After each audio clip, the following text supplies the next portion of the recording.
Good morning everybody. Class start करें। हम लोग कौन से क्वेश्चन तक गए थे लास्ट क्लास में?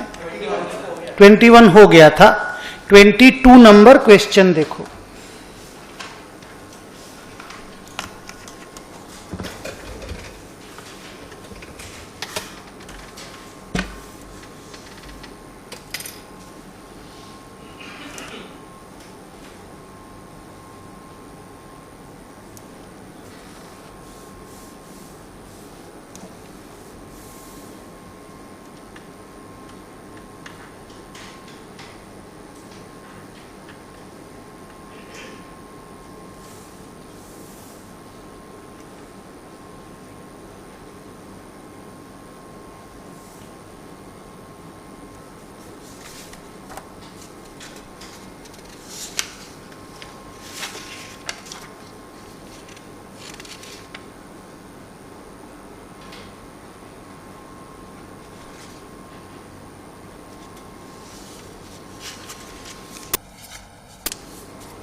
पढ़ लिए? क्या मांगा है? नहीं, जर्नल तो करेंगे। जर्नल तो ऑल्सो में मांगा है। उसके ऊपर में देखो क्या मांगा है। हाँ, company A is required to analyse if the contract for purchase of machine from B contains an embedded derivative and whether this should be separately accounted for on the basis of guidance in Ind AS 109। Also give the journal entries. Clear? तो पहले मुझे बताओ कि contract क्या चीज का है, क्या चीज में सेटल होगा। एक एक करके एनालिसिस का पोर्शन पहले लिखते हैं। लिखो।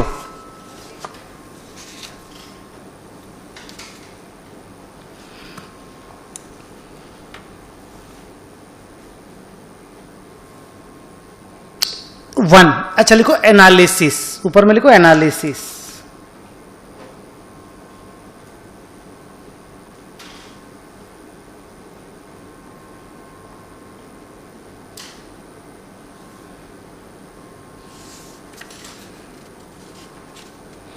लिख लिए? लिखिए the contract is of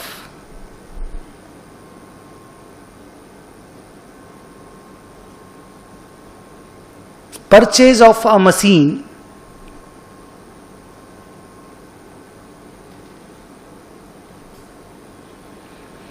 denominated in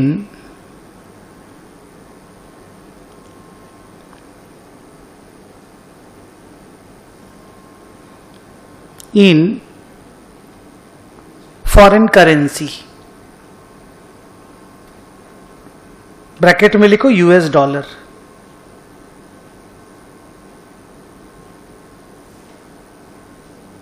लिख लिए?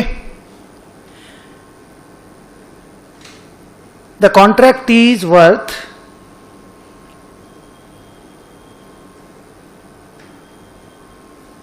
USD 10 lakhs।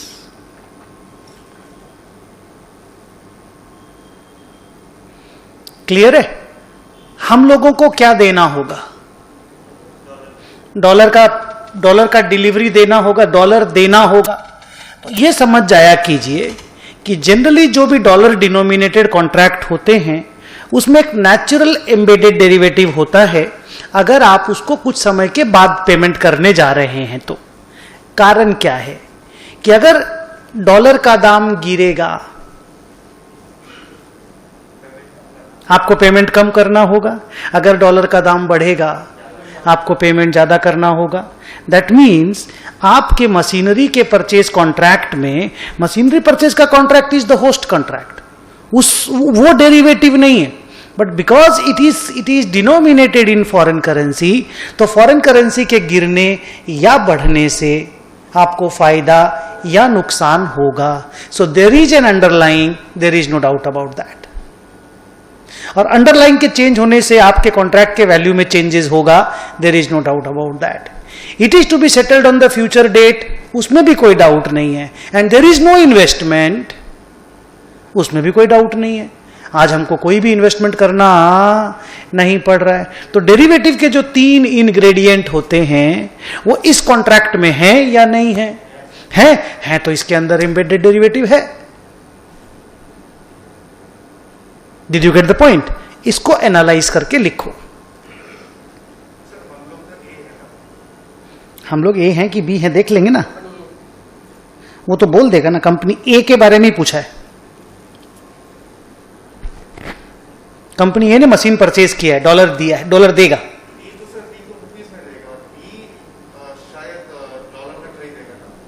ठीक से 3 ही तो लो, 2 ही तो लोग, तीसरा आदमी कहाँ है? नहीं, वो कहीं से भी ले, हम लोग को तो डॉलर में देना है। लिखो, contract is denominated in USD ना, डॉलर के गिरने पड़ने से हमको तो प्रॉफिट लॉस होगा ना। लिखो,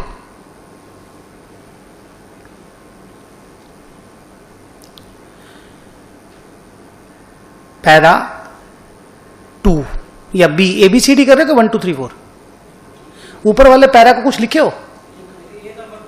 ए लिखे हो ना, अब लिखो B. The host contract is the machinery purchase contract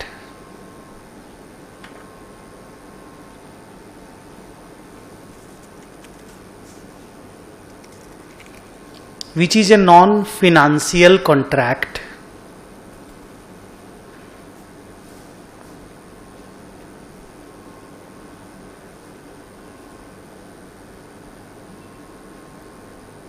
आपको एक चीज अगर मालूम हो कि गेस्ट और होस्ट दोनों कॉन्ट्रैक्ट अगर एफईटीपीएल पे मेजर हो रहा है तो सेपरेट करने की कोई जरूरत नहीं पड़ती। ये याद तो नहीं होगा लेकिन मैं आपको थोड़ा सा खाली बैकग्राउंड बता दूं। लेकिन यहां पे क्योंकि मशीनरी का कॉन्ट्रैक्ट, परचेज का कॉन्ट्रैक्ट है, मशीन का कॉन्ट्रैक्ट है और डेरिवेटिव जो है वो फॉरवर्ड है, तो दोनों को सेपरेट करना ही पड़ेगा। वो लास्ट में लिखाऊंगा, लिखो। असेट खरीदने का कॉन्ट्रैक्ट है। असेट परचेज के कॉन्ट्रैक्ट में जैसे कोई शेयर परचेज का कॉन्ट्रैक्ट रहे तो फिनेंशियल नेचर का है। हाँ, वो अलग बात है। अरे मशीन माने जो आप चीज खरीदने जा रहे हैं वो मशीन है, वो नॉन फिनेंशियल असेट है, इसलिए वो एफईटीपीएल पे मेजर ही नहीं हो सकती, और नहीं मेजर हो सकती मतलब सेपरेट करना है। लिखो number C. If the dollar rate goes down, A Limited will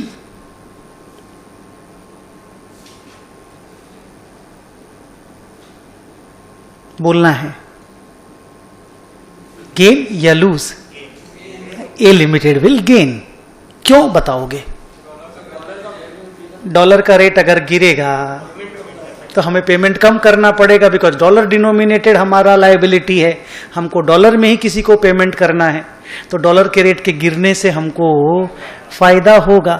तो अब तुम ये असेस करना थोड़ा देर के बाद टाइम लेकर के, पहले इस सेंटेंस को कंप्लीट करते हैं। If the dollar rate goes will gain and vice versa.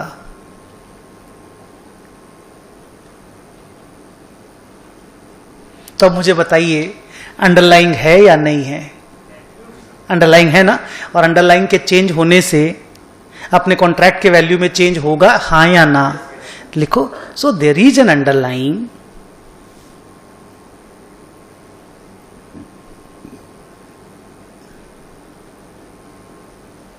and if it changes, the value of our contract also change.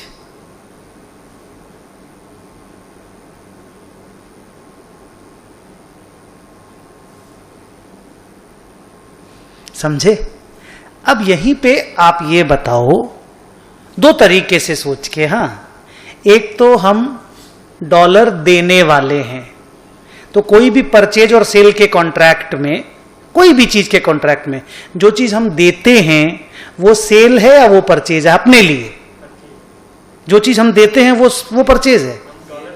मैंने क्या बोला वो सुनो। मान लीजिए आप एक दुकान में गए, वो दुकानदार के पॉइंट ऑफ व्यू से बोलिएगा, ठीक है? फिर आपके पॉइंट ऑफ व्यू से भी बोलेंगे, बहुत मजा आएगा सुन करके।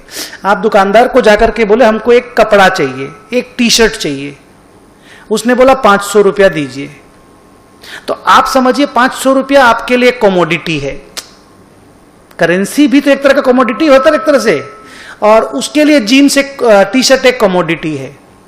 तो आप ये बताइए आप क्या सेल कर रहे हैं और वो क्या सेल कर रहा है, फिर बताएंगे आप क्या परचेज कर रहे हैं वो क्या परचेज कर रहा है। पहले ये बताइए कि वो क्या सेल कर रहा है, टी शर्ट सेल कर रहा है, तो आप भी तो कुछ सेल कर रहे हैं, आप भी तो कुछ दे रहे हैं उसको जो वो परचेज कर रहा है। आप रुपया दे रहे हैं तो आपका रुपया सेल है और टी शर्ट परचेज है, उसका टी शर्ट सेल है और रुपया परचेज है। अरे डेबिट वर्ड कम्स इन बोलते हो ना यार, तो इसको ऐसे भी सोचोगे ना तो ज्यादा क्लियरली सोच पाओगे एम्बेडेड डेरिवेटिव को। दो तरीके से हम सोचवाते हैं बच्चों को, एक बार ये वाला तरीका सोचो। तो अब आप बताओ कि डॉलर आप देने वाले हैं कि डॉलर आप लेने वाले? यहां पे ए लिमिटेड आप बन जाओ, देने वाले हैं, और लेने वाले क्या हैं? मशीन। तो अगर आप मशीन परचेज कर रहे हो तो डॉलर सेल कर रहे हो। Did you get the point? लिखो। अच्छा, इसको और एक तरीके से समझा दो, सुन लो दूसरा वाला भी। मेरा ये तरीका कॉमन तरीका है, पर दूसरे तरीका से भी हमने समझाया होगा आपको पुरानी क्लासेस में। डॉलर का दाम गिरने से आपको अच्छा लगेगा या बुरा? ऊपर लिख चुके हैं, डॉलर का दाम गिरने से आपको अच्छा लगेगा या बुरा? तो कोई चीज जब बेचते हो उसका दाम गिरता है तो अच्छा रहता है कि बढ़ता है तो अच्छा रहता है? मारेगी एक थप्पड़। कोई चीज जब खरीदते हो तब उसका दाम बढ़ता है तो अच्छा लगता है। रिलायंस तुमने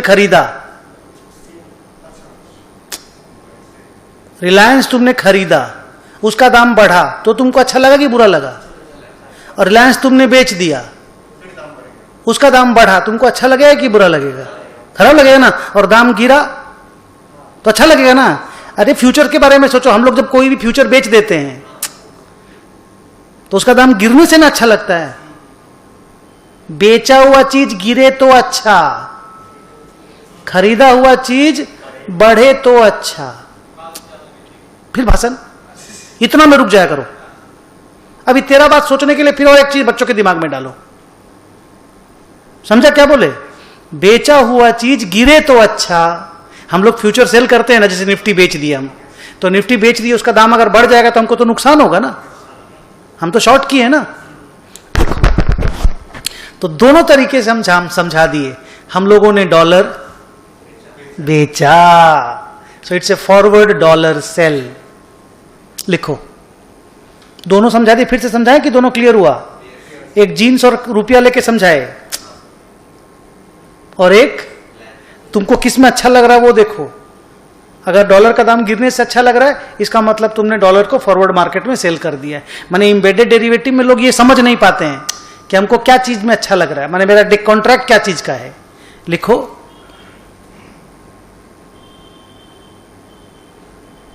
सो it's a forward sale contract in dollars.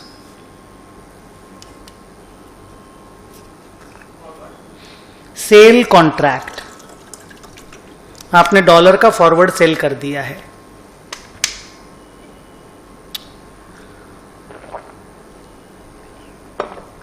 Full stop. C D, it is to be settled on a future date. कितना दिन के बाद सेटल होगा रे? हाँ, it is to be settled on a future date, that is 31 December।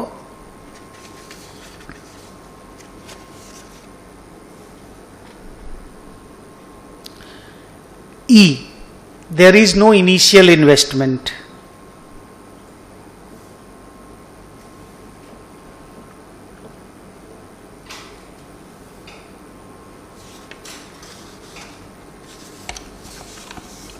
Full stop.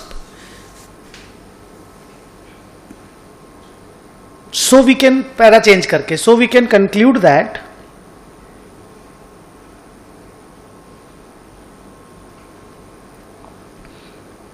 there is an embedded derivative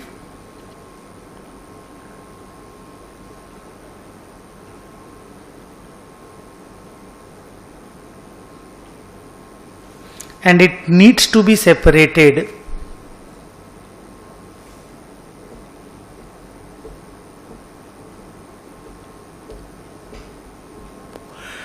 from the host contract।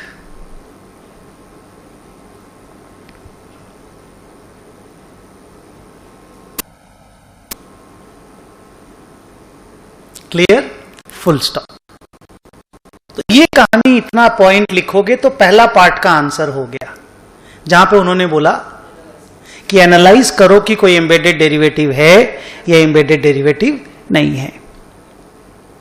अब जो host contract है वो मशीन परचेज का है, और जो डेरिवेटिव कॉन्ट्रैक्ट है वो फॉरवर्ड डॉलर सेल का है। बोलो हाँ। और होस्ट कॉन्ट्रैक्ट को आप FVTPL पे लिख नहीं सकते क्योंकि वो मशीन परचेज है। मशीन कब से FVTPL होने लगा?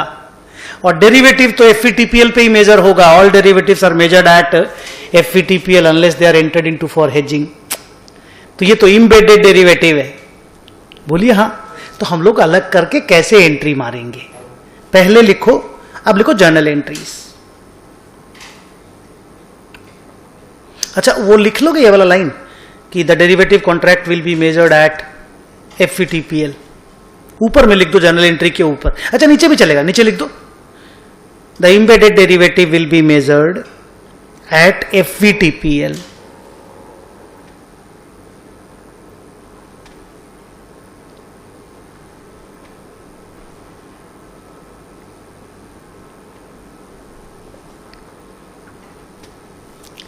नौ तारीख को 3 महीने का, माने सितंबर, अक्टूबर, नवंबर, दिसंबर, 4 महीना पकड़ लो।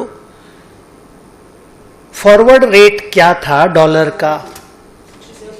67.8। आप ये मान लो कि इसी रेट में आपने एक फॉरवर्ड डॉलर सेल कर दिया। सच्ची में सेल नहीं हुआ है, इम्बेडेड डेरिवेटिव है। उसके अंदर डेरिवेटिव है क्योंकि दाम गिरने से तुमको अच्छा लगेगा। तो अगर दाम गिरे तो PL में प्रॉफिट डालो, भले तुमको प्रॉफिट सच्ची में नहीं हुआ, क्योंकि डेरिवेटिव कॉन्ट्रैक्ट उसके अंदर में है। तो आपके डॉलर की वजह से आपको प्रॉफिट हो रहा है, ये आप समझो अगर दाम गिरता है तो।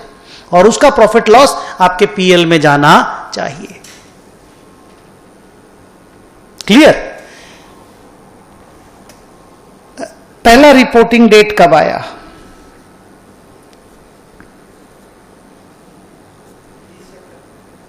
30 सितंबर का क्या अलग से रेट दिया हुआ है? तो फिर हम लोग अज्यूम कर लेते हैं कि ये क्वार्टरली रिपोर्टिंग का सम है।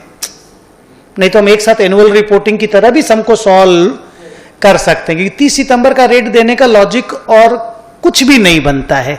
अगला को सीधा दिसंबर का ही रेट दे देना चाहिए था। पर अगर अगले ने सितंबर का रेट दिया है तो हम अज्यूम कर लेते कि एक बार सितंबर तक का फॉरवर्ड मूवमेंट और एक बार सितंबर से दिसंबर तक का फॉरवर्ड मूवमेंट, 2 बार मेजर कर लेते हैं सम में, क्योंकि वो दिया है। लिख लो। हालांकि क्वेश्चन में क्लियर करना चाहिए था कि क्वार्टरली रिपोर्टिंग के हिसाब से आपको सम बनाना है। लिखो अज्यूमिंग दैट, और अगर आप एनुअल रिपोर्टिंग के हिसाब भी सम बनाओगे ना तो नेट आंसर में कोई फर्क नहीं पड़ेगा, चिंता मत करना, हम दिखा देंगे। Assuming that there is quarterly reporting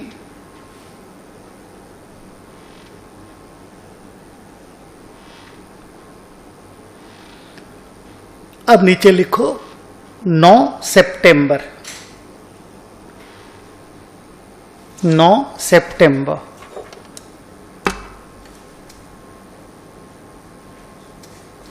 जब हम लोग फॉरवर्ड परचेज सेल करते हैं ना, तो शुरू में कोई एंट्री नहीं होती, क्योंकि कुछ भी इनिशियल इन्वेस्टमेंट नहीं होता। ऑप्शन परचेज सेल में तो फिर भी प्रीमियम का एंट्री करना पड़ता है, याद होगा, ऑप्शन प्रीमियम टू बैंक लिखते थे हम लोग, या डेरिवेटिव कॉन्ट्रैक्ट टू बैंक लिखते थे। लेकिन फॉरवर्ड में पहला दिन कोई एंट्री नहीं होता है। पहली बार जब मूवमेंट होता है तब प्रॉफिट लॉस रिकॉर्ड करना पड़ता है। तो 9 तारीख को लिखिए नो एंट्री।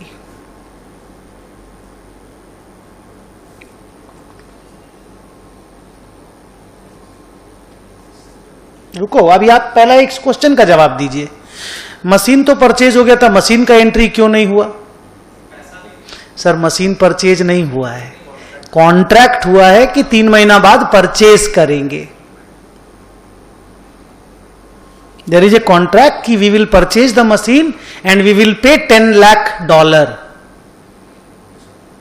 लेकिन अब डॉलर तो फॉरेन करेंसी है, उसके मूवमेंट के कारण तो मेरी फटेगी। Sorry to use this word, साला ये रिकॉर्डिंग में भी जाएगा, पर चलता है ये वाला वर्ड, नहीं क्या ना। डॉलर के मूवमेंट के कारण तो मेरे को प्रॉब्लम होएगी। आई एम सॉरी, पहली बार यूज किया मैं 25 साल में, क्यों यूज किया मालूम नहीं, शायद पता नहीं ना। सॉरी, हाँ, डॉलर के मूवमेंट के कारण मेरे को तो प्रॉब्लम, और मेरे को खुशी भी हो सकता है। अगर डॉलर का रेट गिरा तो मेरे को खुशी भी होगा। That means there is a derivative contract in that. तो अब डेरिवेटिव कॉन्ट्रैक्ट की सेपरेट अकाउंटिंग में कर रहा हूं। 9 तारीख से लेके 30 तारीख के बीच में उस फॉरवर्ड कॉन्ट्रैक्ट में, फॉरवर्ड का स्पॉट रेट मत देखिएगा, क्योंकि हम खाली फॉरवर्ड की रिकॉर्डिंग कर रहे हैं। उस वाले फॉरवर्ड कॉन्ट्रैक्ट का प्राइस जो 67.8 में बुकिंग हुआ था, क्या हो गया? गुड, 67.5। गिरा कि बढ़ा? गिरा। और मेरा तो फॉरवर्ड डॉलर सेल है। अच्छा, जहां पे मैंने ऊपर में फॉरवर्ड डॉलर सेल लिखा है ना, उसको अंडरलाइन कर देना, उसको बॉक्स डाल देना, क्योंकि वही सबसे इंपॉर्टेंट है। फॉरवर्ड डॉलर सेल ये वर्ड है, जहां पे भी है, कितना नंबर पैरा में है ये वर्ड? सी नंबर, उसको बॉक्स में डाल देना, बिकॉज वही तेरा जर्नल एंट्री डिजाइन करेगा। और उल्टा जर्नल एंट्री करोगे तो लास्ट में मैच भी नहीं कर पाओगे। क्लियर? कितने रुपए का प्रॉफिट हुआ? रुपया में मेजर करो, because our journal will happen in rupees. 3 lakh रुपया। चेक कर लो, वो 3 लाख बोल रहा है रे, हमको क्यों लग रहा है 30,000 होना चाहिए। हाँ, 10 लाख इंटू 0.3, 30,000, 3 लाख। तो ये देखिए, मैंने ये लिखा,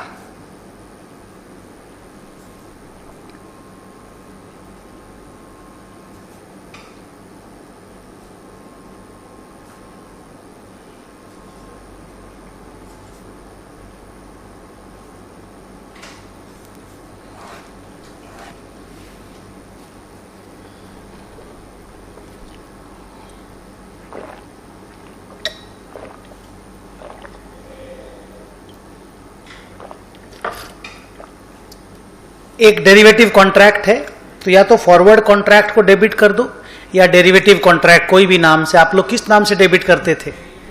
डेरिवेटिव असेट। डेरिवेटिव कॉन्ट्रैक्ट लिख दो, साला असेट बाद में चेंज करने से लायबिलिटी भी बन जाता है, बट डेरिवेटिव असेट लिख सकते हैं।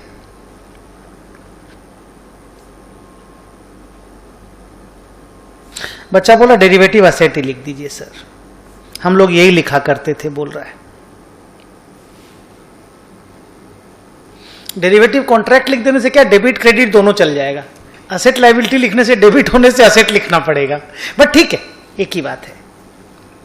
31 दिसंबर को दो चीज होगा। सबसे पहले डेरिवेटिव कॉन्ट्रैक्ट विल बी रीमेजर्ड।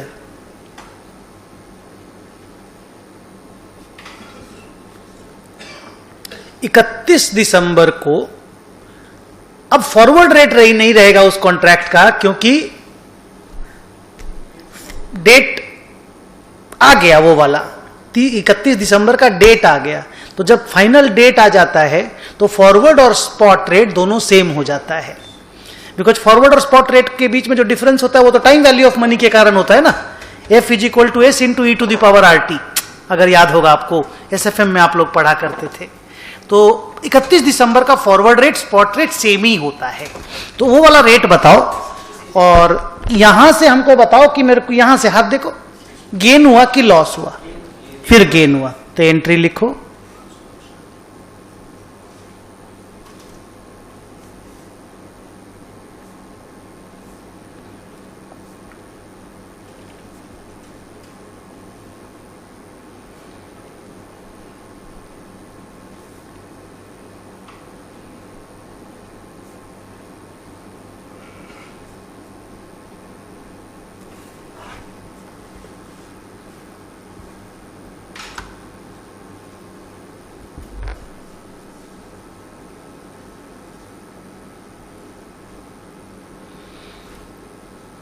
अब मशीन का पेमेंट करने का वक्त आ गया।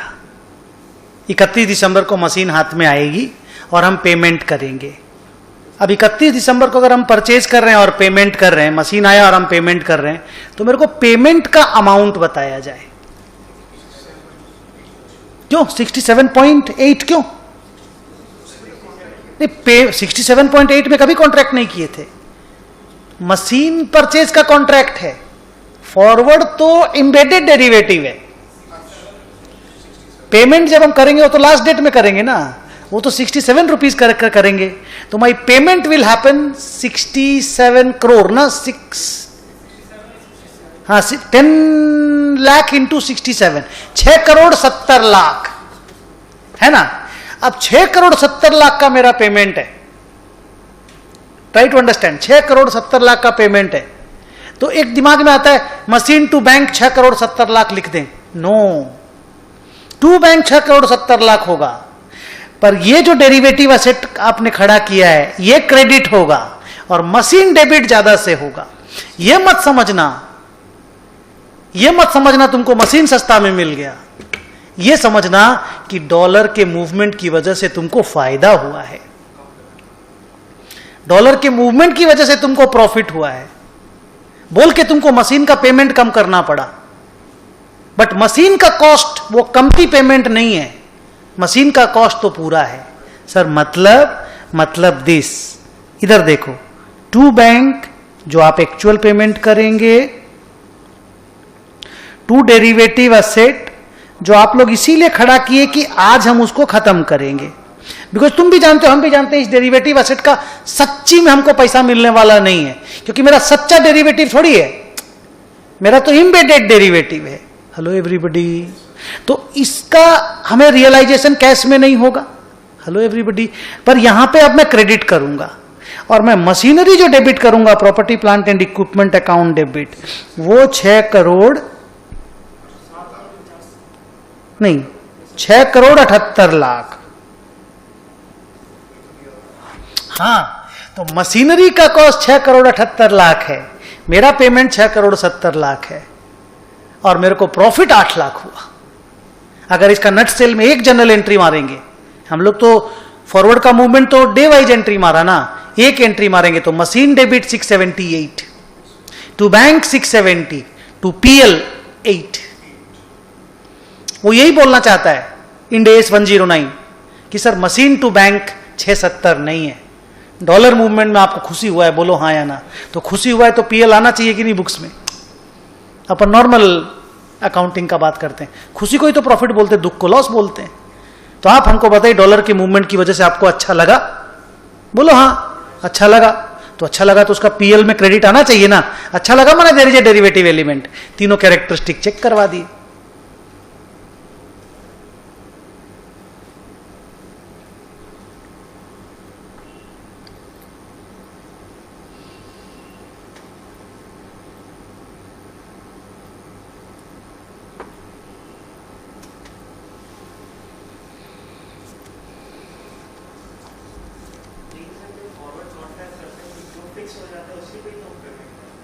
हाँ, यहां तो फॉरवर्ड कॉन्ट्रैक्ट तो हुआ नहीं है, एम्बेडेड डेरिवेटिव है। नहीं, it's an embedded derivative.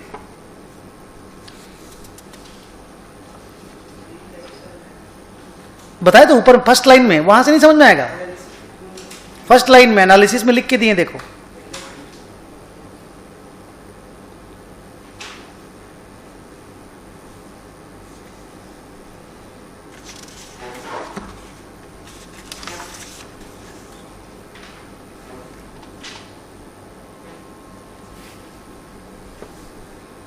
Question number 23 पढ़ोगे।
हाँ, और उसी समय वही 31 दिसंबर का फॉरवर्ड रेट भी हो जाता है, उस समय फॉरवर्ड कॉन्ट्रैक्ट एक्सपायर कर जाता है।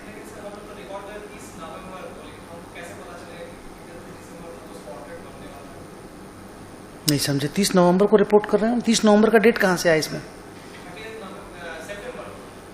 30 सितंबर को तो फॉरवर्ड रेट ही लिए थे।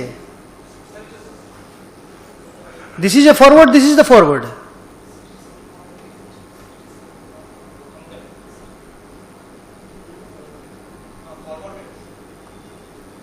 लास्ट डेट में फॉरवर्ड और स्पॉट सेम हो जाता है।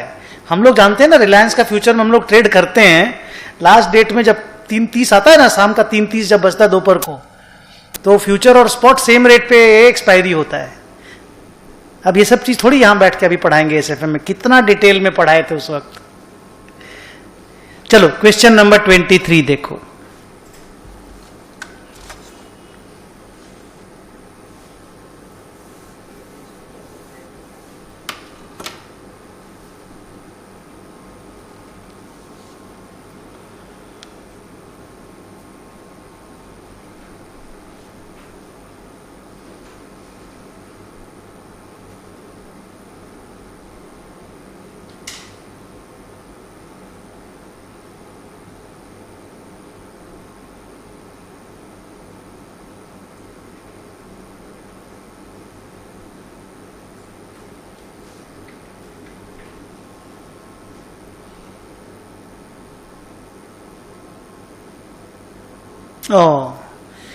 दो इंड एस को जोड़ दिया है।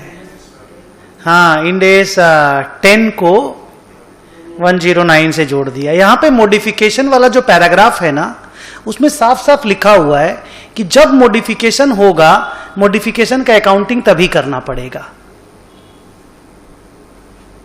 लिखो, हाँ, नॉन एडजस्टिंग लिखना पड़ेगा। हालांकि ये बात कोई इंड एस 10 में नहीं लिखा हुआ अलग से, ये normal when modification takes place तभी मॉडिफिकेशन होता है। देखो मैंने पैराग्राफ में क्या बोला है, अलग से थोड़ी बोला होगा।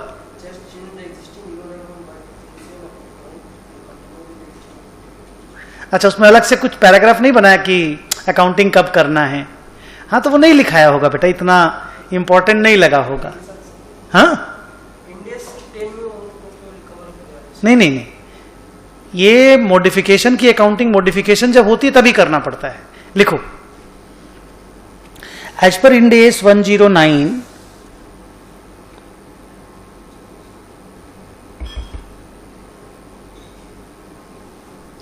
whenever the terms of the contract changes,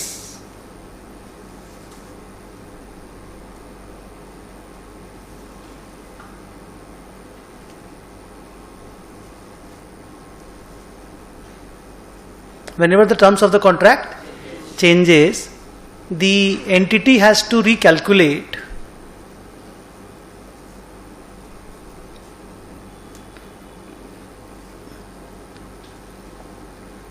the carrying amount of the asset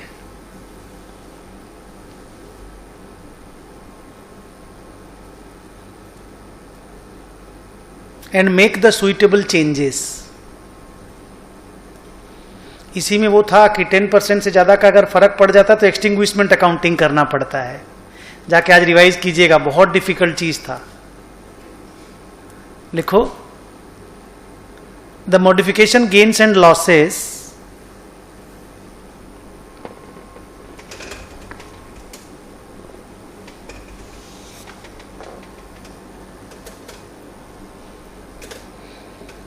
is recognized in the profit and loss account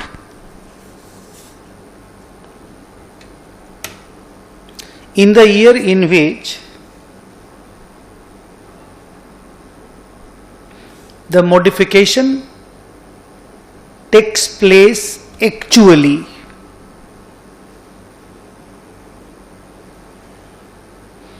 अब इसमें क्या, नेगोशिएशन पहले स्टार्ट हो गया ईयर एंड के, और मॉडिफिकेशन का जो कॉन्ट्रैक्ट हुआ वो ईयर एंड के बाद में हुआ.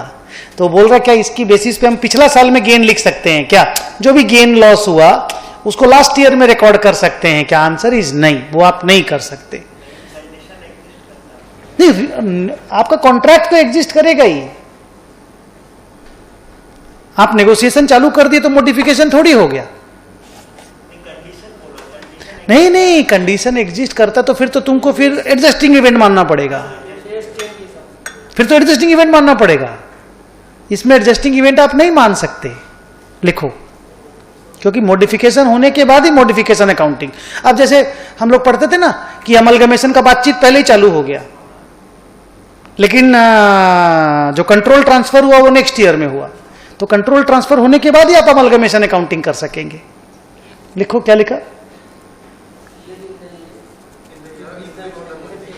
Full stop. Actually, full stop. In the given case,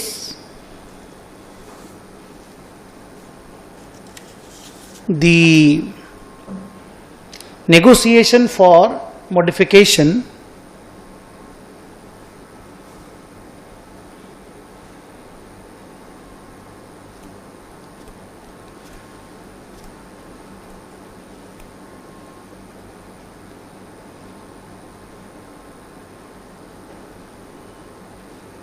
was finished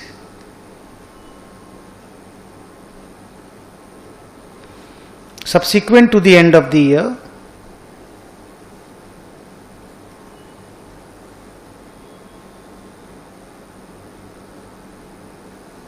but before the date of approval of the financial statements.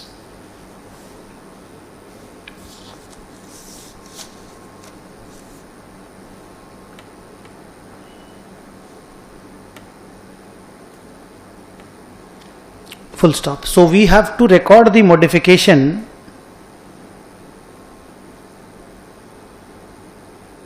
gain oblique loss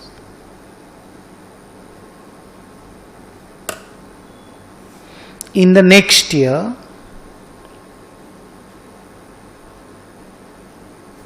when the terms of borrowings have been renegotiated.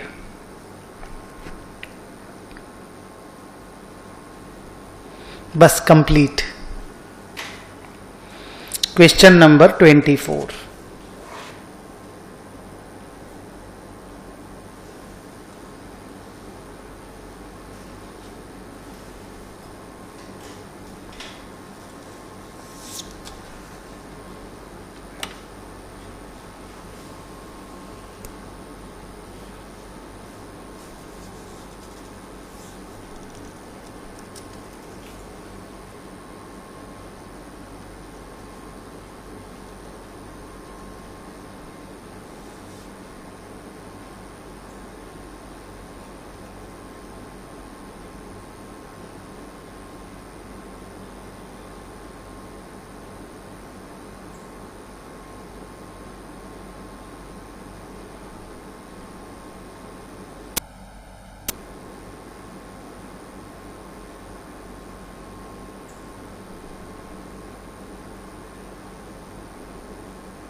पढ़ लिए?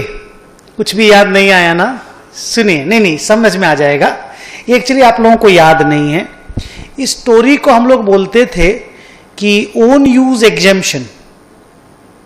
क्या बोलते थे? Own use exemption. अगर याद नहीं आया कोई बात नहीं, मैं अभी फ्रेशली, आप समझ लो कि फ्रेशली पढ़ रहे हो या आप पहली बार पढ़ रहे हो, ठीक है? पहले आप एक पैराग्राफ लिखो।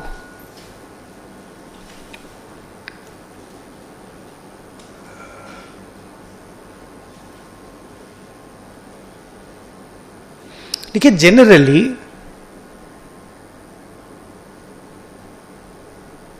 when we purchase or sell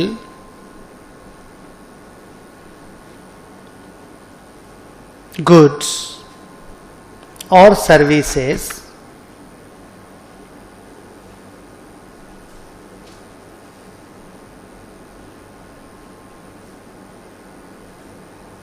to be delivered in future,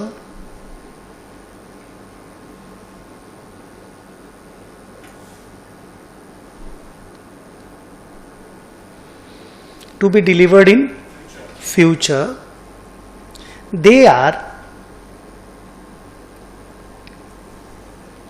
either derivative contracts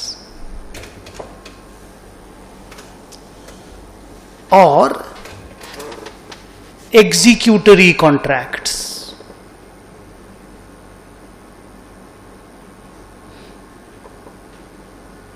They are either derivative contracts or executory contracts. Para change. The contract will be treated as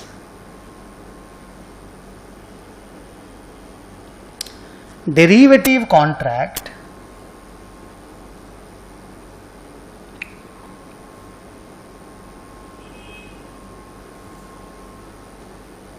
the contract will be treated as derivative contract and will be exempt from own use exemption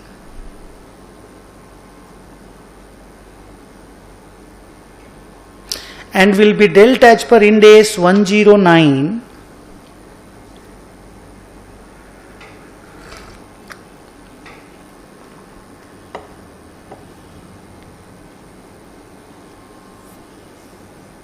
would be dealt as per Ind AS 109 if both the following two conditions are satisfied.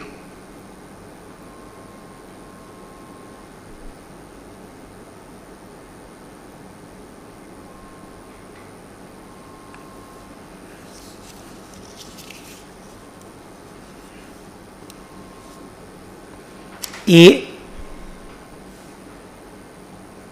the contract permits net settlement.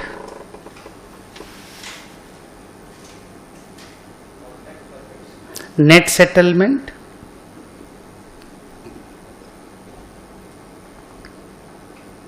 Contract permits net settlement. Net settlement का contract permit होना चाहिए, मतलब हम अगर चाहें तो net में पैसा ले सकते हैं, दे सकते हैं। प्रॉफिट हुआ तो हमको नेट में पैसा ले लेना का कॉन्ट्रैक्ट होना चाहिए। B, there should be a past practice of settling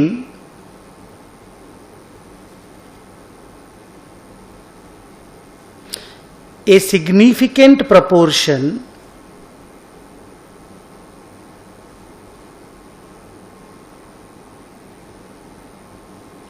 on a net basis.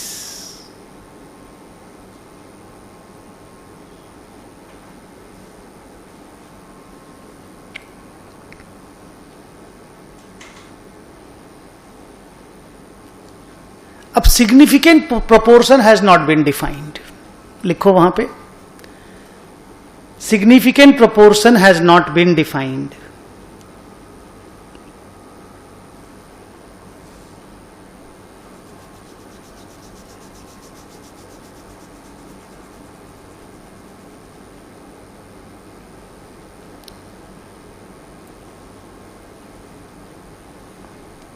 Bracket में लिखो anything above 10% is significant in such cases. ये assumption type. Beyond 10%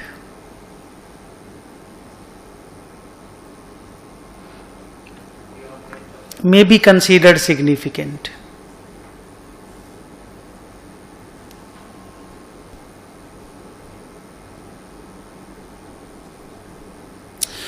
If both the above conditions fail, नीचे लिखो, if both the above conditions fail,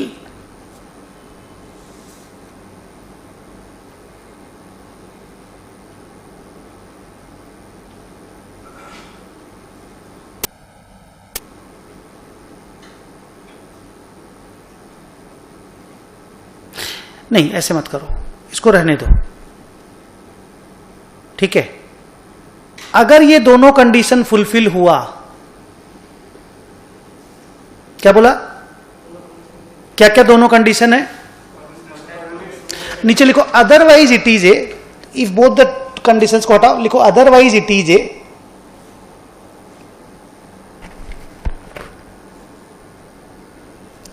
executory contract.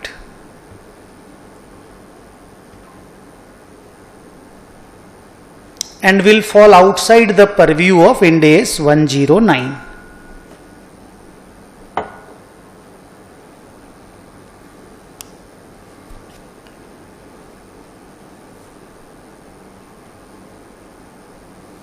Which is also termed as own use exemption.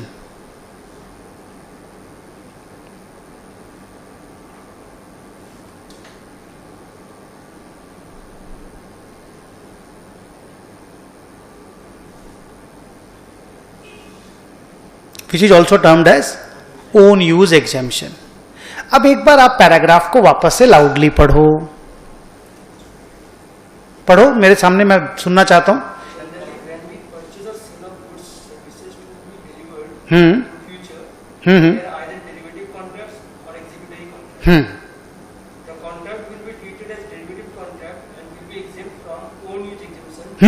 Own use exemption वहां use नहीं होगा.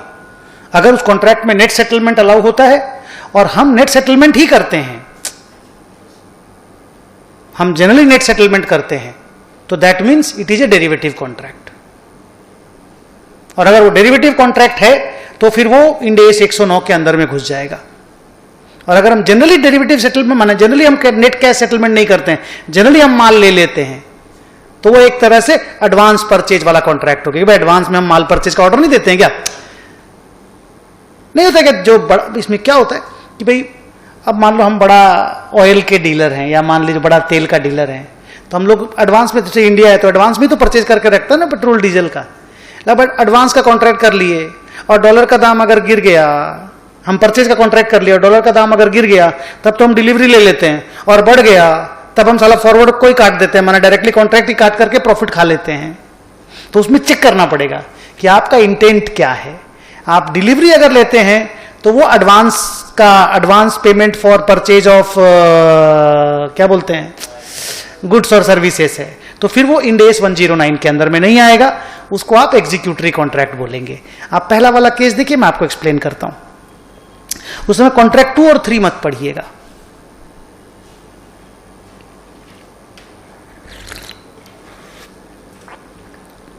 देखिए company का business लेकिन वही होना चाहिए. ओन यूज मतलब बिजनेस उसी चीज का होना चाहिए. पढ़ो देखो क्या चीज का बिजनेस है कंपनी का. Importing oil seeds for further processing as well as for trading purposes. ठीक है, माने उसका काम है वो वाला. अभी क्या कॉन्ट्रैक्ट किया, ऑयल सीड का कॉन्ट्रैक्ट किया. ओके, फिर ओके 100 मैट्रिक टन का कहानी है. नेट सेटलमेंट अलाउड है. Okay, there have been several instances of the oil seeds being sold prior to or shortly after taking the delivery. मतलब ज्यादातर केसेस में ओन यूज नहीं करता है, वो लेकर के बेचने वाला काम है. आगे These instances of net settlement constitute approximately 30% of the total value of या value of total import contracts. हाँ लिखो, contract 1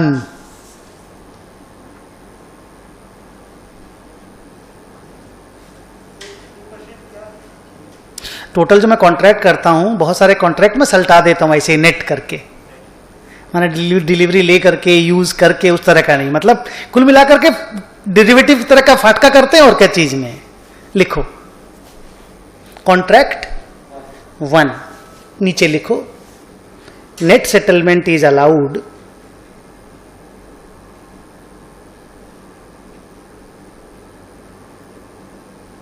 and a significant proportion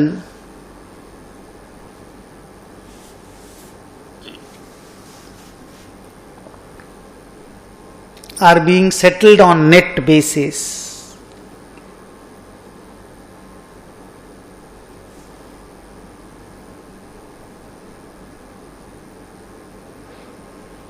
तो बताइए क्या ऊपर में लिखाए हैं, डेरिवेटिव की तरह डेल्ट होगा, ओन यूज वाला एग्जेम्पशन आपको नहीं मिलेगा, लिखो so it will be dealt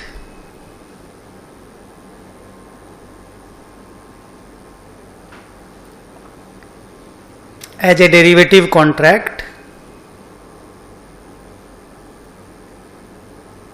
and dealt as per Ind AS 109.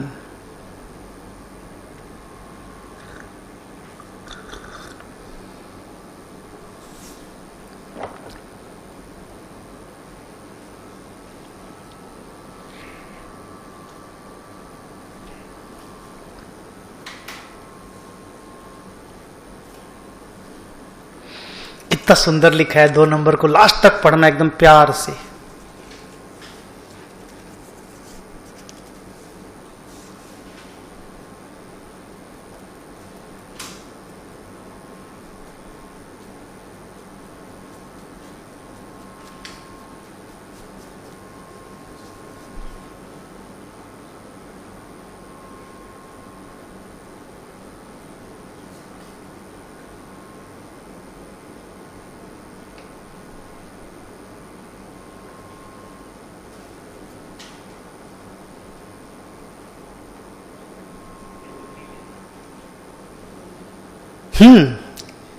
क्या लग रहा है, ओन यूज है ना, लिखो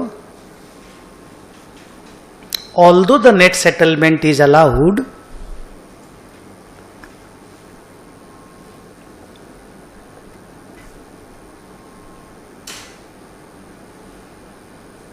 डिलीवरी लेना है, although the net settlement is allowed but the entity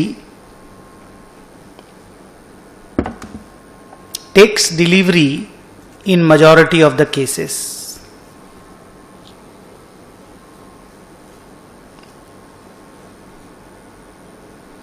So such contracts will fall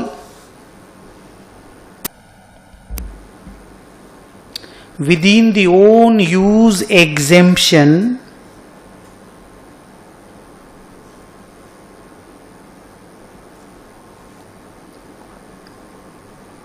within the own use exemption and fall outside the purview of Ind AS 109.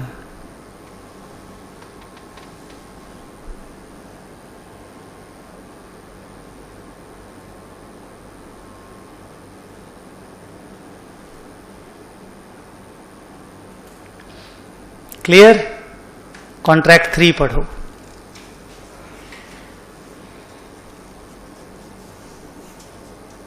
अच्छा, आउटसाइड द परव्यू लिखने के बाद एक line और लिख दो ना, सो they are executory contracts.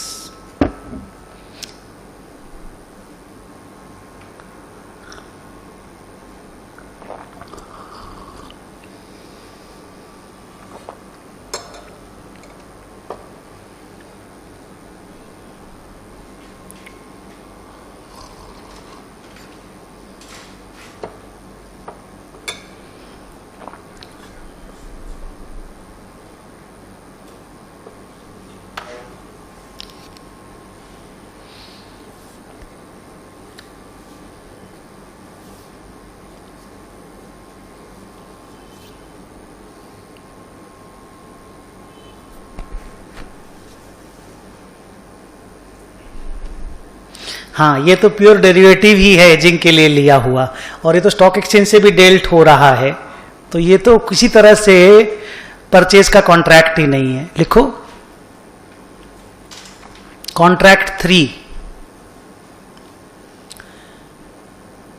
The net settlement is allowed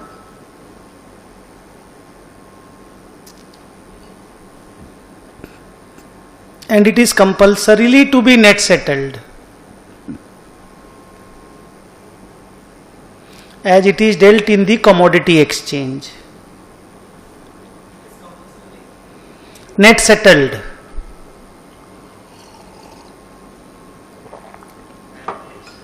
And it is compulsorily net settled as it is traded in the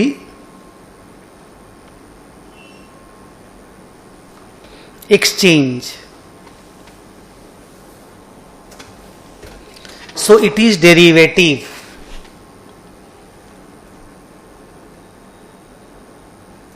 And dealt as per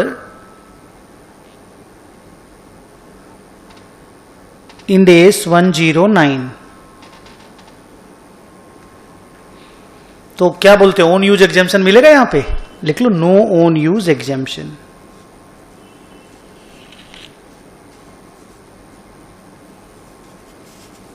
ऐसे भी हेजिंग करने का कोई भी कॉन्ट्रैक्ट जो होता है वो डेरिवेटिव में नेचुरली आ जाता है. तो ये अपना कंप्लीट हुआ. फाइनेंशियल इंस्ट्रूमेंट रिलेटिवली जल्दी कंप्लीट हुआ नहीं ये वाला बुक. एक बुक और बना है तुम्हारा, वो यहां से ले जाओ. हाँ हाँ वो करवा देते हैं. सुनो सुनो सुनो सुनो, हाँ वो भी मैं आपको करवा देता हूं. आओ पहले ये ले जाओ और इसका एक एक पेज. लेकिन 4 ही है बुक. हाँ ये तो 5 है. आप लोग 5 बच्चे हो तो एक जन को नेक्स्ट डे दे पाऊंगा.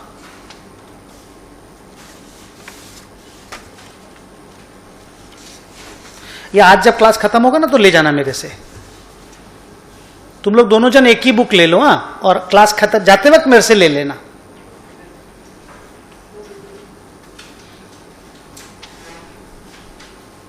जब तक हम मेरा वाला दे देंगे तुम लोग को मैं अपना नेक्स्ट क्लास में प्रिंट करा के ले आऊंगा.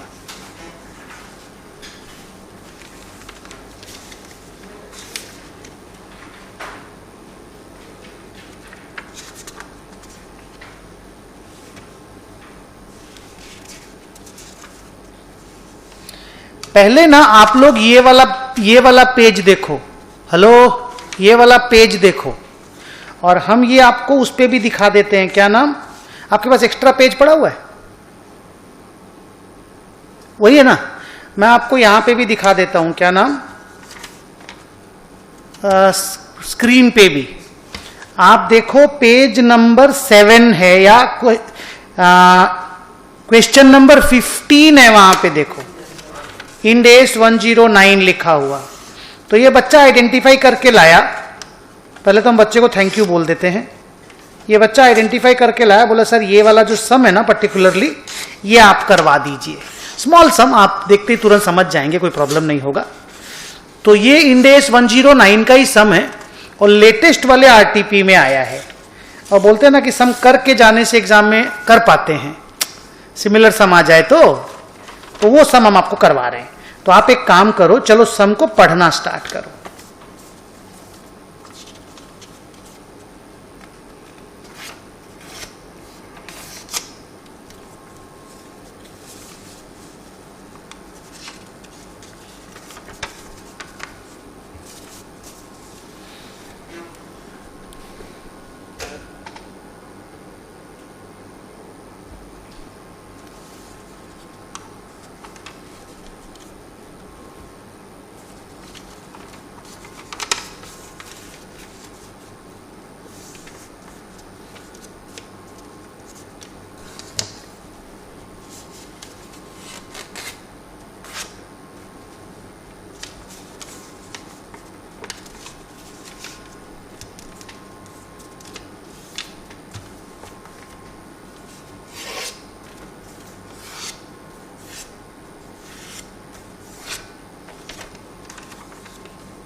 पढ़ लिए।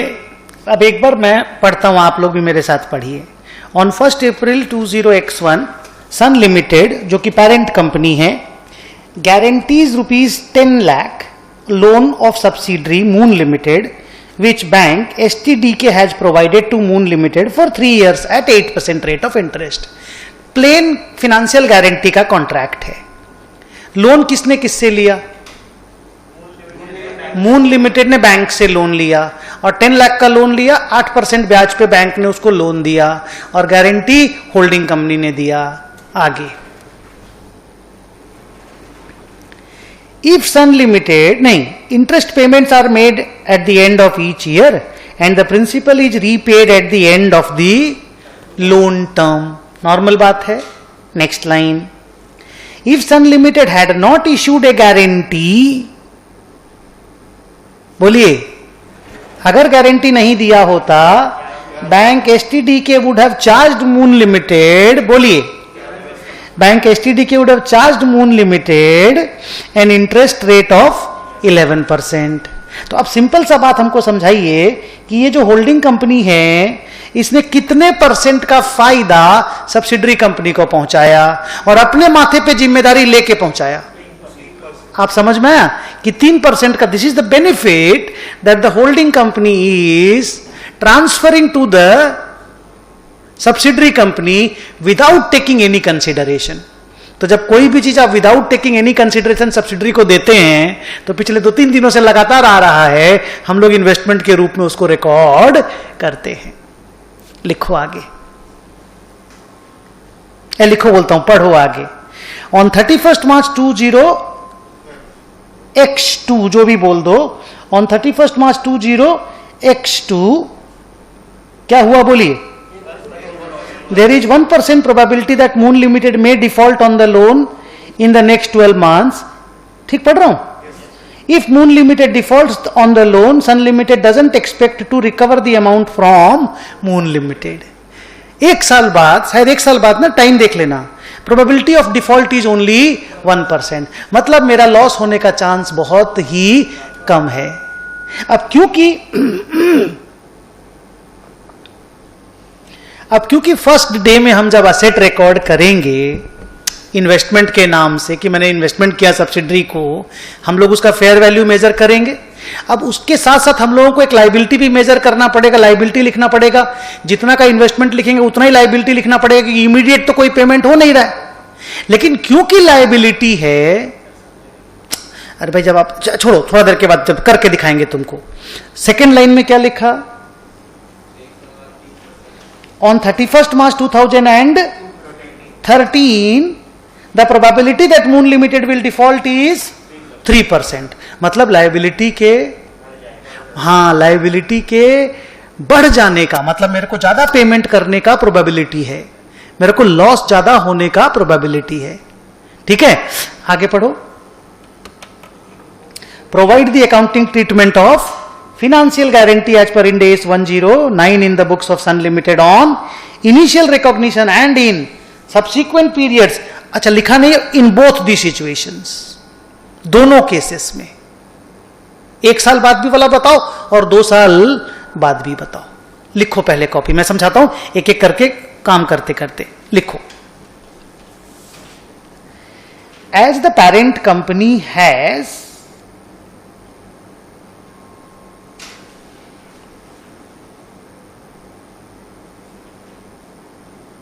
given a guarantee on behalf of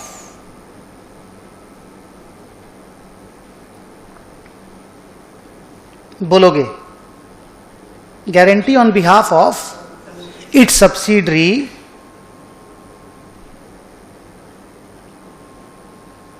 comma it becomes a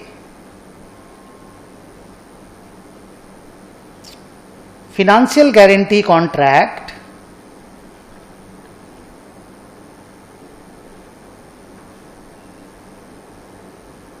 and has to be measured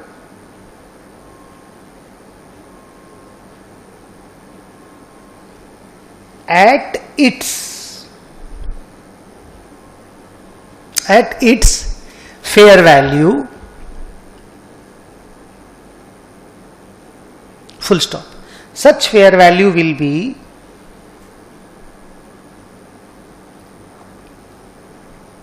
computed on the basis of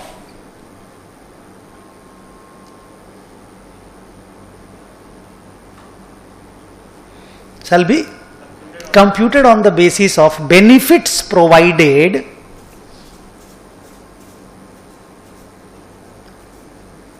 without any cost.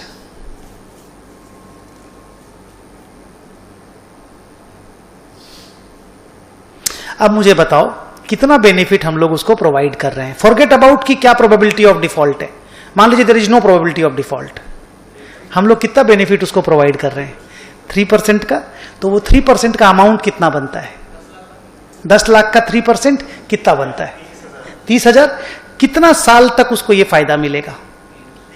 3 साल तक. तो 30,000 रुपया का 3 साल का प्रेजेंट वैल्यू निकाल लीजिए और उतना रुपया पे लायबिलिटी रिकॉर्ड कर लीजिए, साथ में इन्वेस्टमेंट रिकॉर्ड कर लीजिए. क्योंकि आप एक तरह से अपनी सब्सिडरी कंपनी को हेल्प कर रहे हैं. ज्यादातर टाइम पे हम लोग पैसा से हेल्प करते हैं, यहां हम लोग अपने औकात से हेल्प कर रहे हैं. पैसा से हेल्प करते तो इन्वेस्टमेंट टू बैंक लिख देते हैं, नहीं समझे? यहां अपने औकात से हेल्प कर रहे हैं तो इन्वेस्टमेंट टू लायबिलिटी लिखना पड़ेगा. लिखो, fair value of the liability is equal to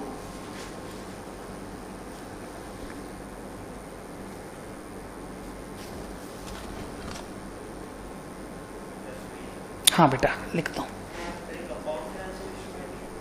नहीं यहां पे तो वैसे तो कुछ ही नहीं है. मतलब यहां तो हम लोग उसको जो बेनिफिट दे, जो गारंटी का कॉन्ट्रैक्ट वो उसका एंट्री हो रहा है.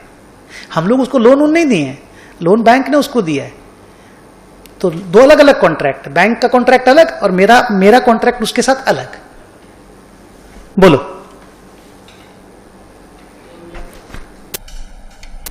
30,000 इंटू एनविटी फैक्टर, जिसको आप लोग PVIFA बोलते थे, 11% 3 years.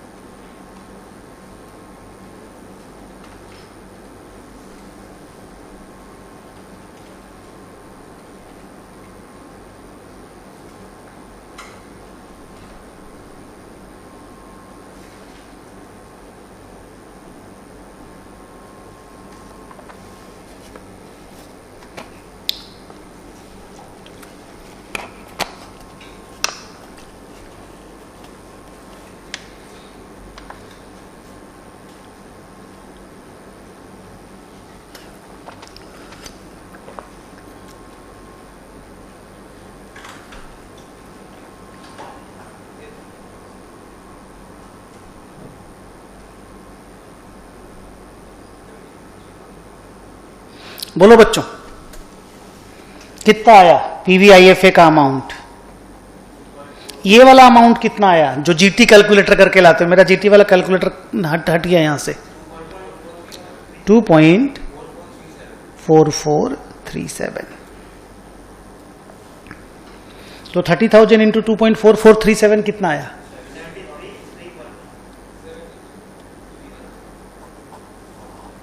Very good. अब करना क्या पड़ेगा मालूम? आपको एक एंट्री मारनी पड़ेगी कि investment account debit to financial guarantee liability account, सिर्फ इतने रुपए से. हालांकि पेमेंट आपको 10 लाख भी करना पड़ सकता है. लिखो, the journal entry will B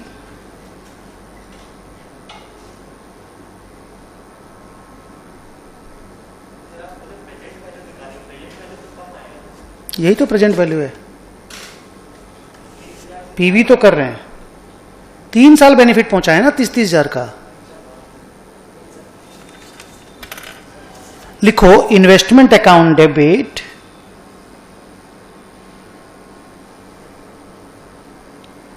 to financial guarantee, bracket में लिखो liability.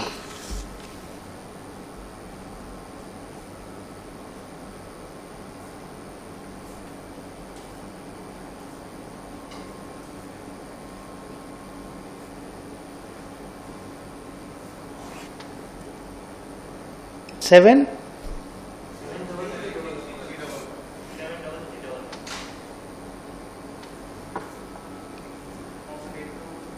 First date.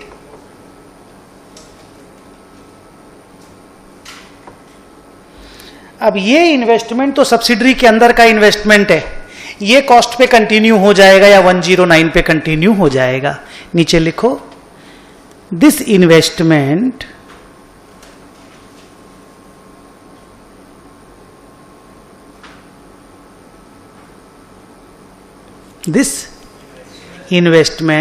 will be measured subsequently using any of the following two methods.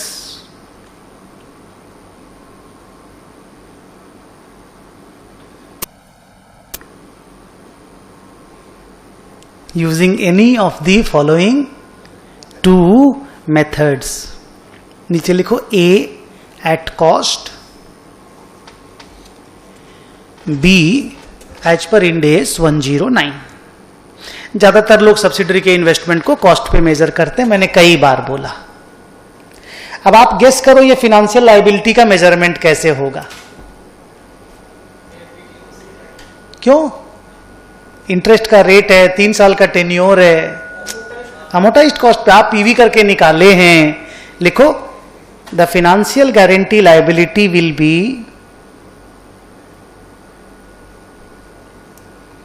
measured using amortized cost.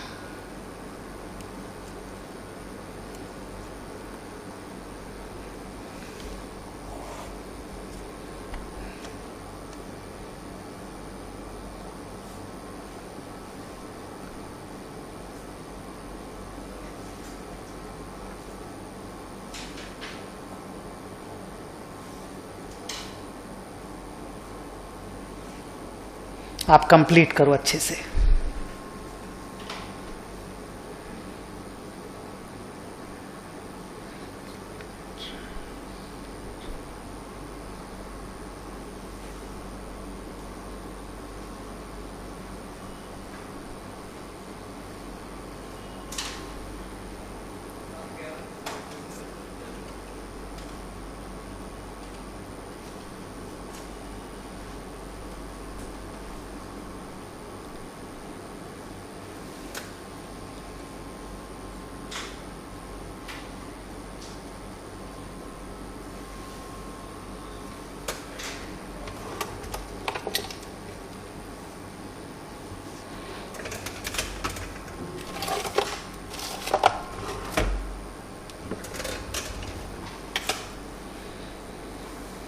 बच्चों आप लोग हेल्प करो, मेरा तो कैलकुलेटर चला गया।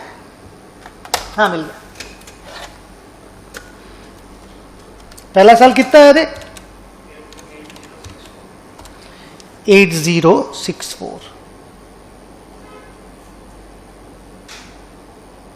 माइनस करके क्लोजिंग बता।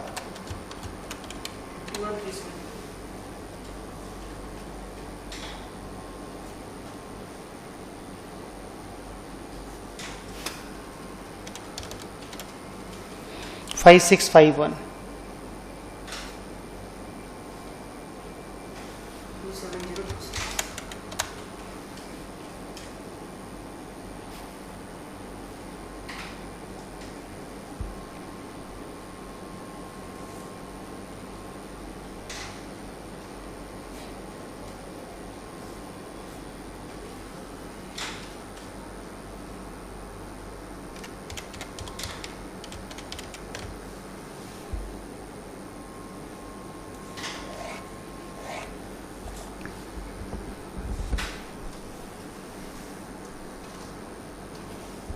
कर लिए।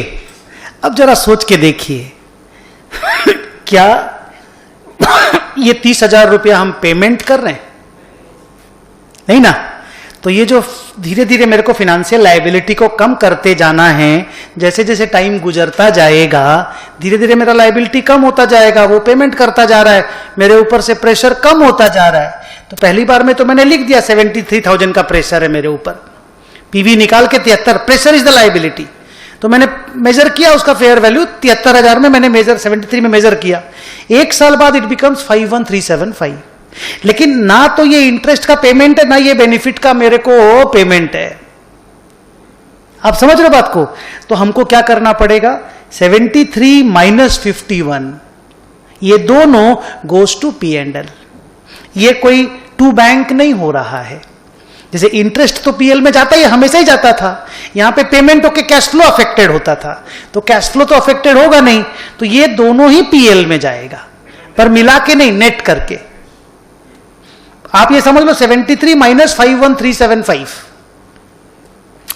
8,000 एक्सपेंस बन के जाएगा और 30,000 इनकम बन के जाएगा। इसका नेट अमाउंट कितना है लिखो,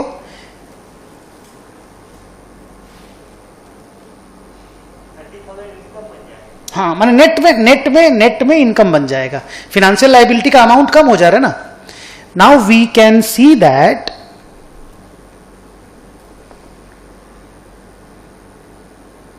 there will be no payment whatsoever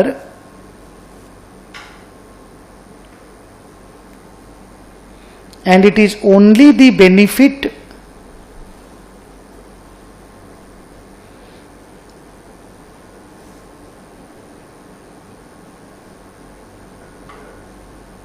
used by subsidiary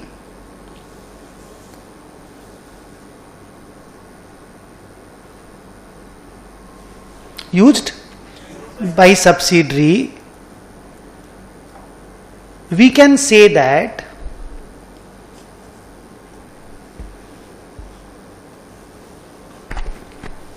ये दोनों का नेट अमाउंट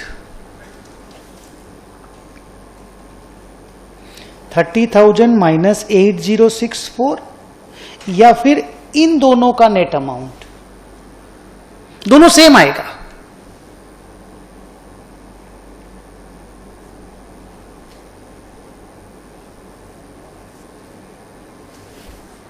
कितना आया बताओ?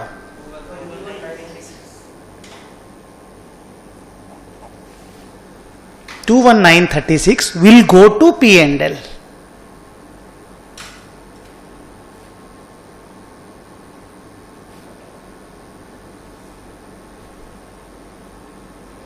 इसका सिंपल सा कारण है, हमने एक साल पहले लायबिलिटी जिस दाम में लिखी थी, हाथ देखो, एक साल बाद हमारा लायबिलिटी का अमाउंट कम हो गया, तो हमने 51,375 में लायबिलिटी मेजर कर लिया।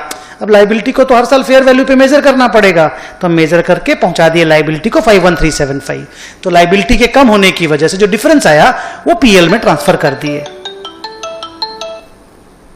अभी इंपॉर्टेंट बात बाकी है। अब हमको बताओ एक साल बाद हमारे लॉस की प्रोबेबिलिटी क्या है? 1%। लोन का अमाउंट क्या है?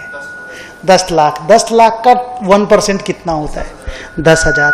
ये चेक करना पड़ता है बेटा कि जो एक्चुअल मेरे को पेमेंट करने की लायबिलिटी है और मेरा बुक का जो लायबिलिटी है, हायर अमाउंट पे बैलेंस शीट में रहना चाहिए।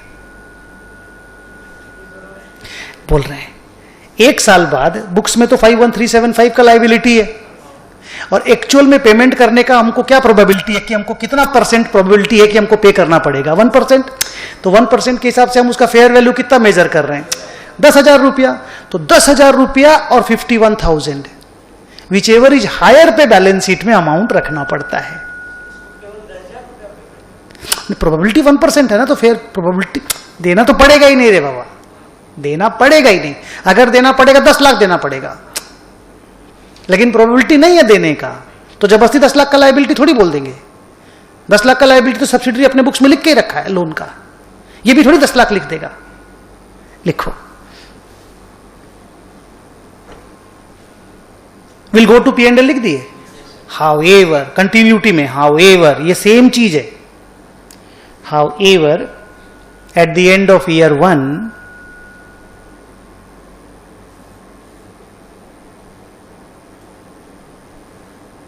the fair value of the liability based on probability of default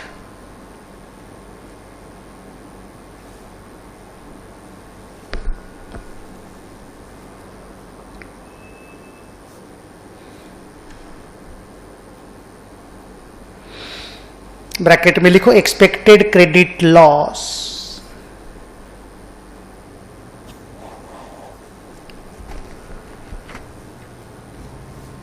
is 10,000. तो any loss is a liability.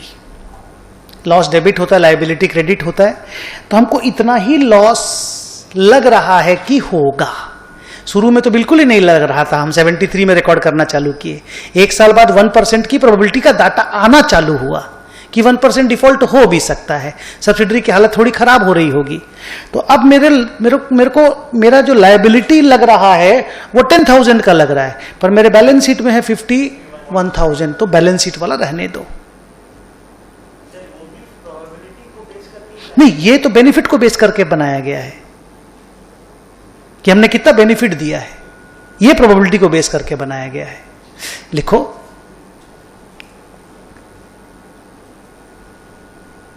in the balance sheet the liability amount should be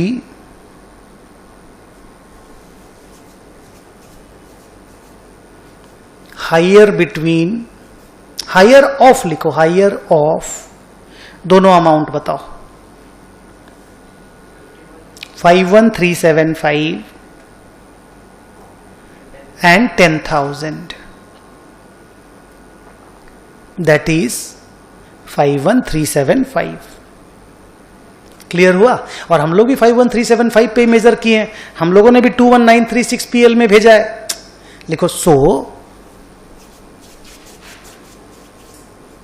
the journal entry will B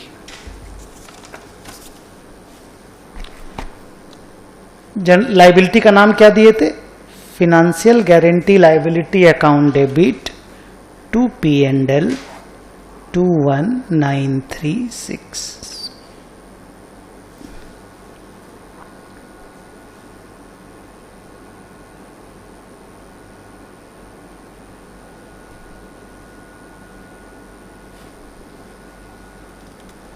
मजेदार है ना.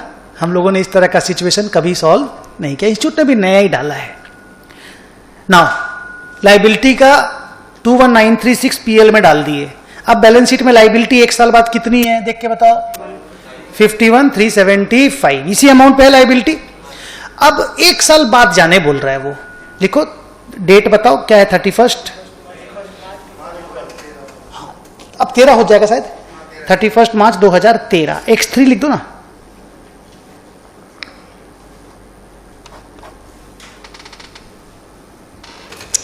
इस साल हम कितना रुपया PL में भेजने को तैयार बैठे थे? खुद ही दिमाग लगाओ. दोनों तरीके से निकाल के बताओ. हम कितना रुपया PL में भेजने को तैयार बैठे थे? हाँ, गुड. 24,349 लिखो.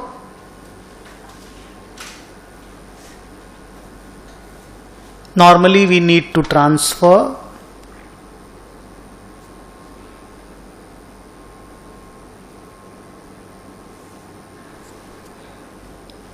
30,000 minus 5651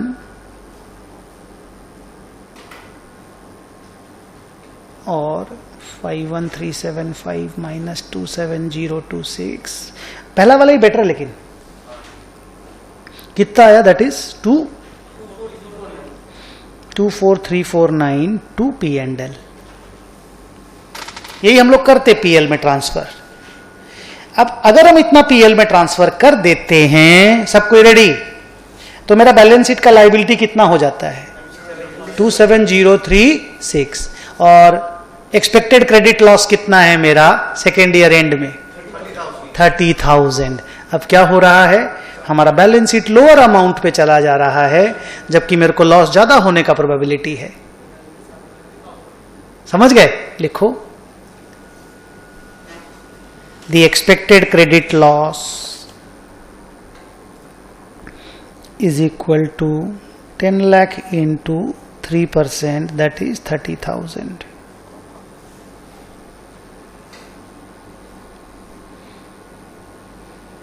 अब आप अमोर्टाइजेशन टेबल के हिसाब से लाइबिलिटी बताओ.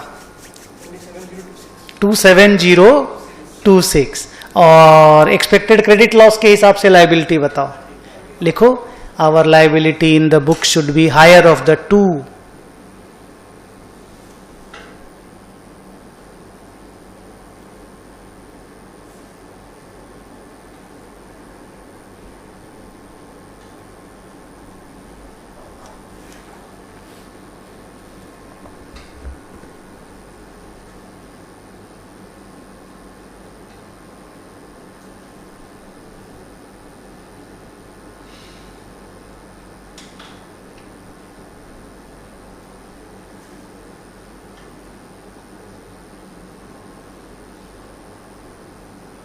Higher of the to.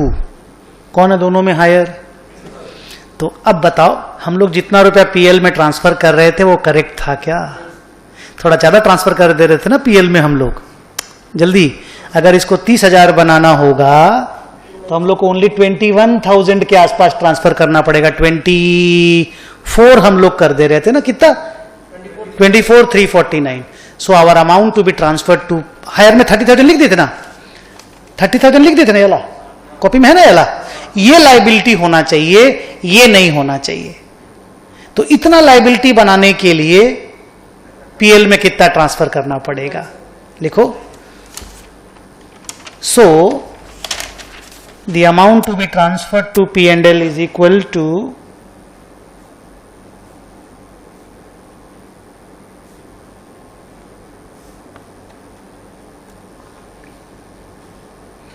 51,375 minus 30,000,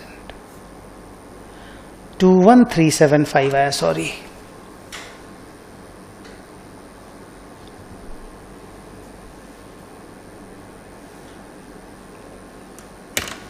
clear? अब मेरा बैलेंस शीट में 2 साल बाद 21, तो एक बार बढ़ा हुआ एक बार छोटा वाला केस में दोनों में समझा दिया गया। तो इस तरह से गारंटी कॉन्ट्रैक्ट की अकाउंटिंग होती है, जहां पे रियल में पैसा लगता नहीं है। अब ये जो 30,000 रुपीज आ गया ना, इधर देख, अब ये जो 30,000 रुपीज यहां आ गया, ये चेंज होके अब तो ये 30 बन जाएगा ना नेक्स्ट ईयर में। अब आपको कोई इंटरेस्ट लिखने की जरूरत नहीं है, और ये पूरा 30,000 पीएल में चला जाएगा और कॉन्ट्रैक्ट खत्म हो जाएगा, क्योंकि सच्ची में पैसा देना पड़ेगा नहीं। लेकिन अगर वहां डिफॉल्ट हो गया, नहीं समझे, अगर वहां डिफॉल्ट हो गया और एक्स्ट्रा पैसा देना पड़ा, हम लोगों को देना पड़ा, तो additional loss will come into the picture. Yes, 10 lakh और ये 30,000 का लाइबिलिटी 970 का लॉस होगा। लाइबिलिटी भी तो बैलेंस शीट में है रे बाबा, तो liability account debit, loss account debit to bank लिखना होगा। सो ये एक इंटरेस्टिंग टाइप का एक तो क्वेश्चन बन गया, और क्या। और क्योंकि नया नया आरटीपी में आया है, तो अगले 1-2 टर्म में हाँ क्वेश्चन आने का सॉलिड सा चांस बनता है। तो बच्चा को थैंक यू बनता है कि भाई इसने बताया हम लोगों को। चलो एक छोटा सा हम 2 मिनट का खाली ब्रेक लेते हैं, हम जरा आ रहे हैं, और आप नया वाला जो बुक है उससे आप वो देखो।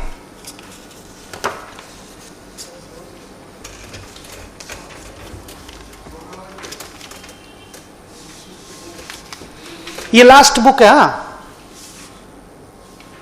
रीडिंग का है, वो सोल्यूशन दे देंगे आपको, आप खाली रीड करेंगे। उसमें हार्डली 5 या 6 सम बनाना है। उन्होंने नया डाल दिया तो मैंने भी डाल के रख दिया। वो छोटा छोटा छोटा छोटा बेकार टाइप का सम सब है, नहीं वो छोड़ देना, वो 70 सम छोड़ सकते हो। तुम जो अभी एग्जाम दोगे ना, तुम छोड़ सकते हो। तुम ये सारा कंप्लीट कर लो, मैं बता दूंगा, तुम क्यों चिंता करते हो।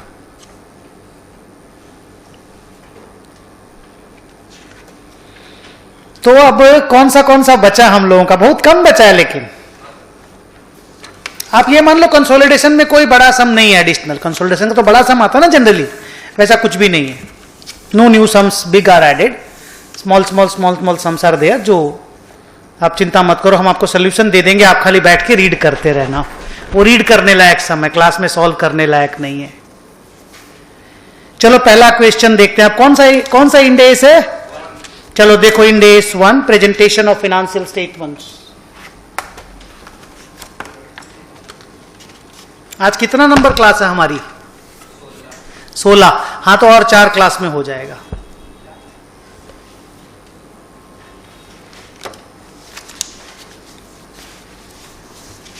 मैक्सिमम 5।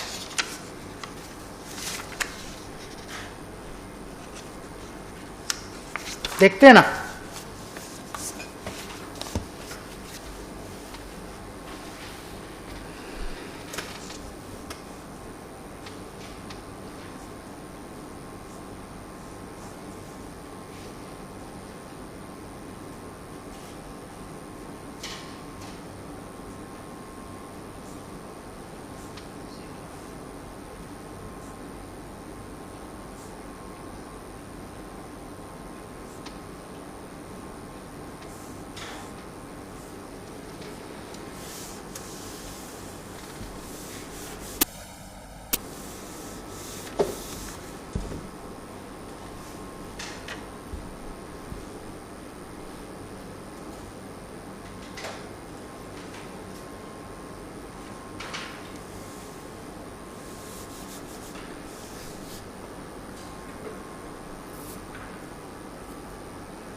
सम नंबर 1 पढ़ रहे हो आप लोग।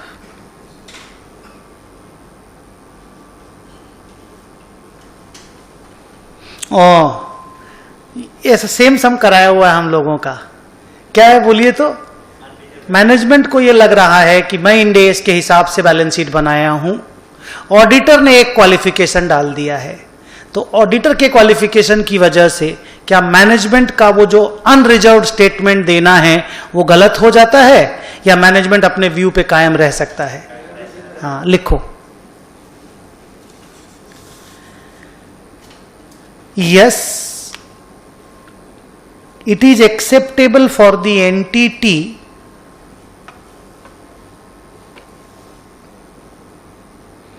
to make an explicit and unreserved statement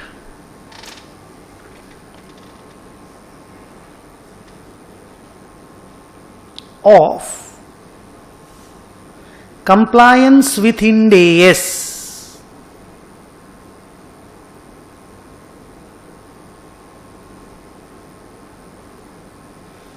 even though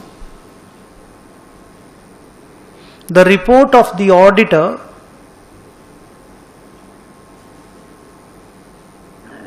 contains a qualification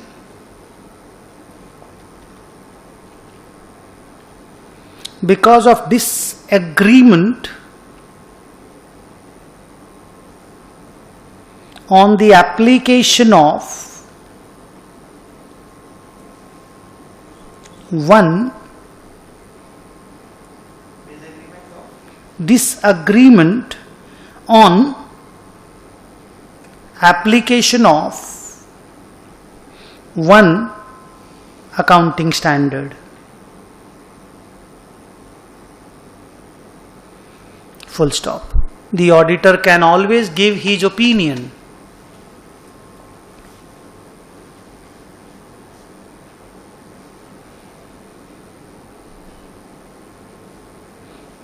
The auditor can always give his opinion.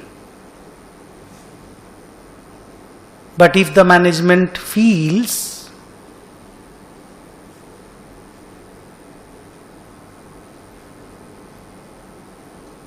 and have reasons to believe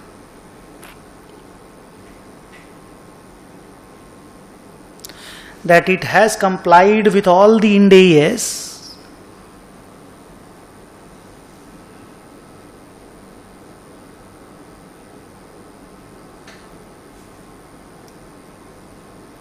then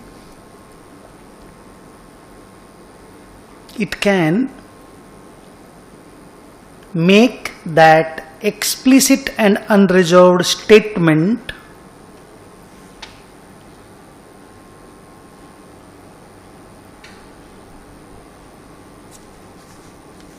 of compliance with Ind AS.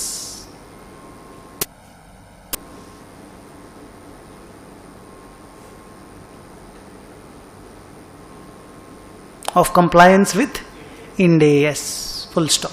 The end. Second question. क्या चीज? नहीं नहीं, financial statement के notes में। हाँ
बोलिए, क्या पूछा समझे कि नहीं? क्या पूछा बोलिए तो? करेंट ईयर का बैलेंस शीट बना दिया प्रॉपरली, पिछला साल का बैलेंस शीट को रीस्टेट कर दिया कंपैरेटिव देने के लिए। बोलता 1 अप्रैल 2020 का, जब कंसोलिडेशन हुआ भी नहीं था, माने जब एक्विजिशन हुआ भी नहीं था, वो तीसरा बैलेंस शीट को भी एडजस्ट करके तीसरा बैलेंस शीट भी देना है क्या इस केस में? कब कब देना पड़ता है? जब retrospective change in accounting policy होता है तब देना पड़ता है, फर्स्ट टाइम अडॉप्शन में देना पड़ता है, या कोई भी रेट्रोस्पेक्टिव रिक्लासिफिकेशन होता है जो मटीरियल हो। यहां पे तीनों ही नहीं है। लिखो,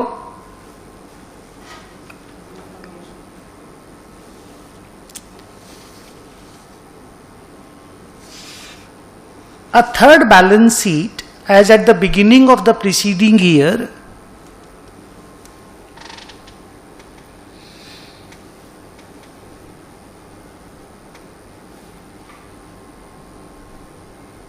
as at the beginning of the preceding year is only presented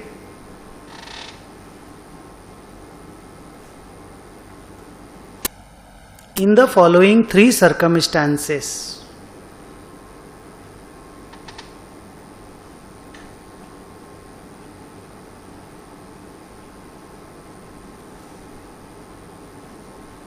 In the following 3 circumstances. नीचे लिखो, A,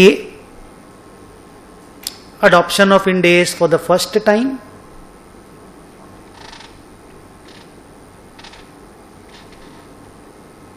B, retrospective.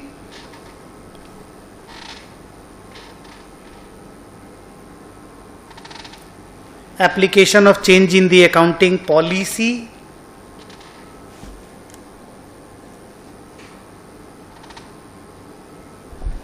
C, retrospective reclassification of any item of financial statements.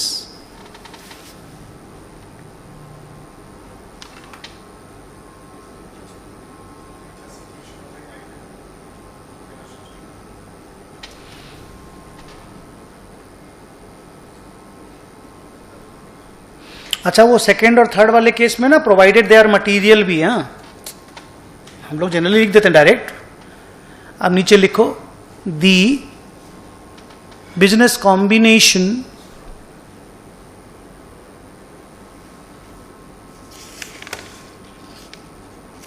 Doesn't come in any of the above.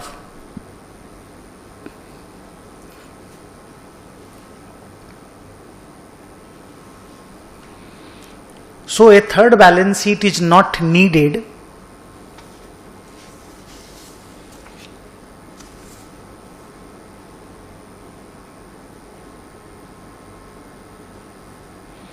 in this case.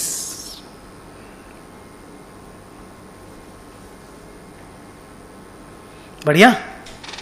Question number 3, जैसे कोई भी, जैसे होता ना non current current, OCI CI, इस तरह कोई भी चीज अगर आप रेट्रोस्पेक्टिव रिक्लासिफाई करते हो, बदलाव जो भी करते हो वो अगर रेट्रोस्पेक्टिवली करते हो, जनरली होता नहीं ये सब का रिक्लासिफिकेशन रेट्रोस्पेक्टिवली, बट इंस्टीट्यूट ने बना के रखा है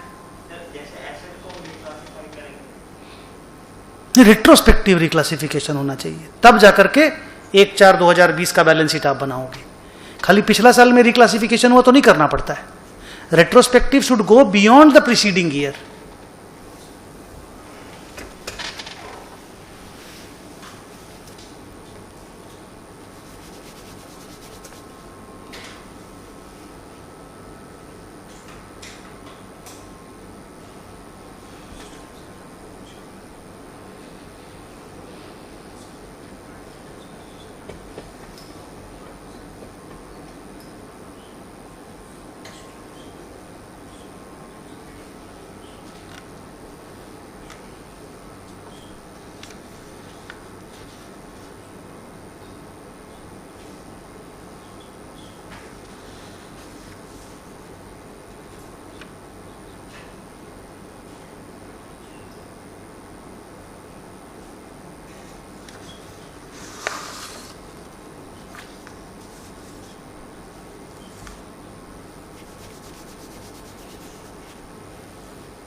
बोलिए, 2 साल की बात कर रहा है रे, वो 1 साल के बियॉन्ड वाली बात के ऊपर क्वेश्चन है और कुछ नहीं है, ऑपरेटिंग साइकिल वाला क्वेश्चन है। 1 साल के बियॉन्ड चला गया बोल करके वो क्वेश्चन पूछ रहा है, पर 2 साल उसकी ऑपरेटिंग साइकिल है, ये भी क्लियर है। हाँ, तो ये आइटम जो है ये ऑपरेटिंग साइकिल वाला आइटम है कि नहीं, खाली वो सोचना है। ये अगर कोई एसेट परचेज से रिलेटेड लायबिलिटी होता ना तो हम लोग 2 साल नहीं देखते, वहां पे 12 महीना ही देखा जाता है। पर ये तो बिजनेस ऑपरेशन से रिलेटेड लायबिलिटी है, तो इसमें ऑपरेटिंग साइकिल देखा जाता है। लिखो income received in advance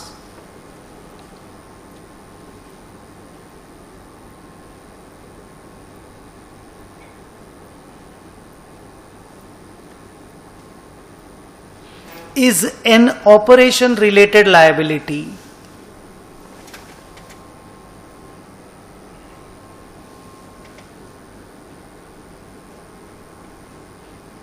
and therefore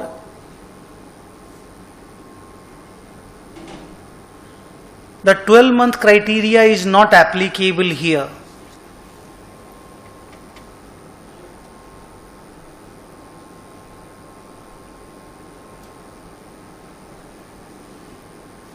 Full stop. As this is expected to be earned within the normal operating cycle of the business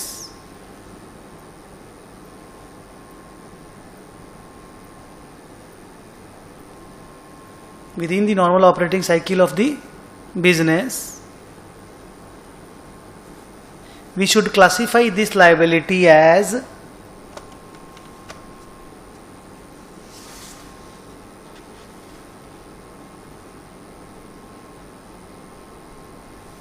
current liability.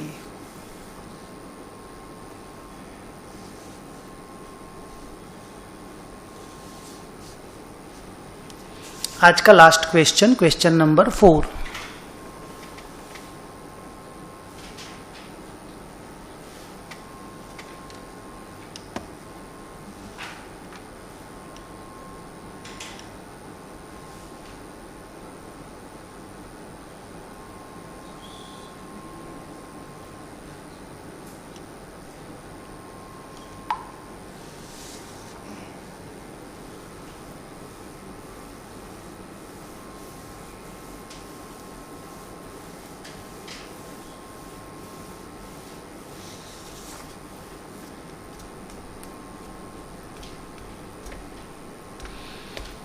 बोलिए। हाँ, कोई भी देना लोन किसी को, तो अगर डिमांड पे वापस हो रहा है तो करंट लायबिलिटी, ये लायबिलिटी वाले साइड में मांग रहा है कि दोनों के साइड में पूछ रहा है? तो पहले किसके बारे में पूछ रहा है? OMN कौन है? तो उसने लोन दिया है ना, हाँ, तो उसके एसेट के बारे में पूछ रहा है। लायबिलिटी के लिए भी सेम रूल लगेगा। तो जनरली डिमांड लोन जो होते हैं वो करेंट लायबिलिटी माने जाते हैं। पहले यह आंसर लिख दो।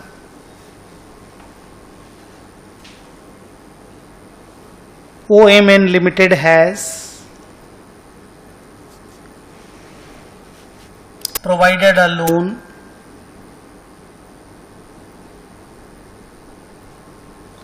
to its subsidiary MN Limited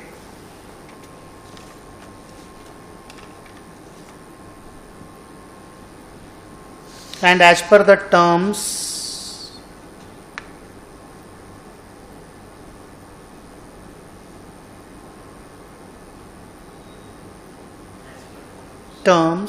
the loan is required to be repaid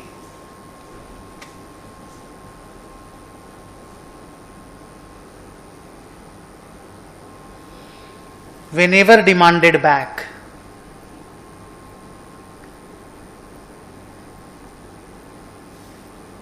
So demand loan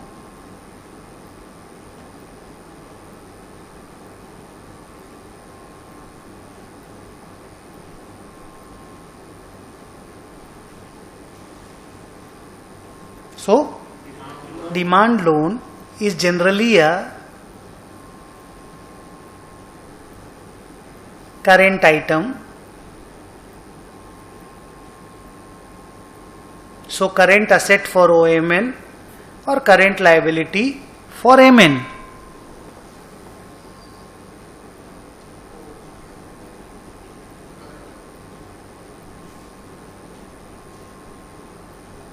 दोबारा बोलो, current asset for OMN and current liability for MN.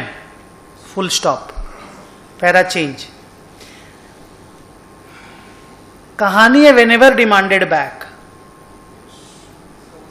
लेकिन वहां तक जाना नहीं, खाली क्लासिफिकेशन का समय.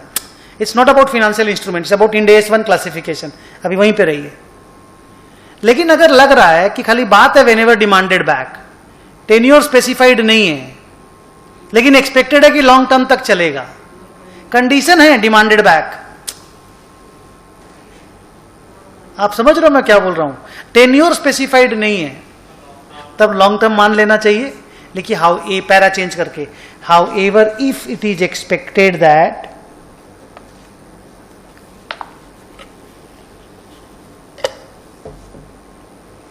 it will remain outstanding for a foreseeable future,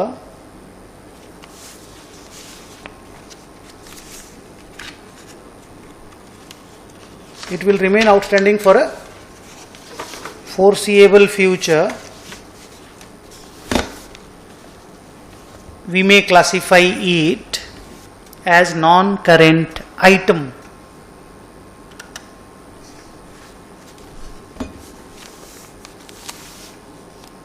ठीक. हाँ, और यहां पे वो सब कुछ लिखा भी नहीं है. यहां पे बस उतना ही लिख दिया, रिपेएबल ऑन डिमांड.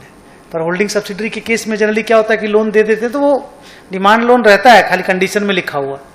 हम बाहर वाले को देंगे तो तुरंत मांगेंगे देखो, पर अपना ही बच्चा का बिजनेस में लग रहा है तो हो सकता है नहीं भी मांगे. अदरवाइज पहले तो हम डिमांड लोन को करंट मान ही लिए, पर ऐसा भी हो सकता है सिचुएशन देखना पड़ेगा. चलो नेक्स्ट डे मिलते हैं.